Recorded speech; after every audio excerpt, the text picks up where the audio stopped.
ஈகை என்பது மிக உன்னதமானது. கொடுப்பது. சிறு வயதிலேயே நாம் குழந்தைக்கு பாடம் எடுக்கின்ற போது அறம் செய்ய விரும்பு என்று சொல்லுகின்றோம். ஈத்துவக்கும் இன்பம் என்று காட்டுகின்றார். ஆகவே ஈகை என்பது பிறருக்கு கொடுத்து மகிழ்கின்ற அந்த தன்மை.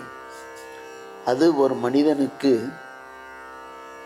ஒரு பெரிய கற்பக மரம் மாதிரி அது இருக்க வேண்டும். ஒருவர் கொடுக்கின்ற போது அவர்கள் எப்படியெல்லாம் இருக்க வேண்டும் என்கின்ற அந்த அனிச்சை செயல்களை காட்டுகின்ற போது கண் நோக்கு அரும்பா.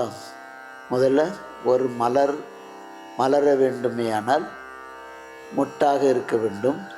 அதன் பிறகு அது மலர வேண்டும். மலர்ந்த பிறகு காய் கிடைக்க வேண்டும். காயிலிருந்து பழம் கிடைக்க வேண்டும். அந்த பழத்தை பலருக்கு கொடுப்பதினால்தான் அந்த பலனை எல்லோரும் பெறுவார்கள். அது பண்புடையாருக்குரிய இலக்கணம்.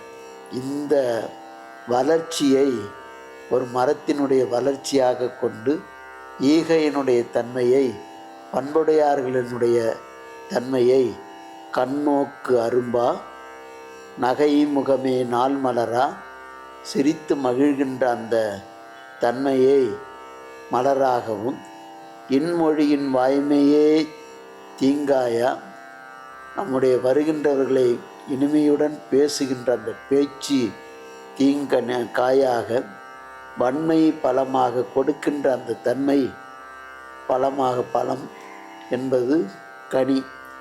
நலங்கணிந்த பண்புடையாரென்றே சலியாத கற்பகத்தரு.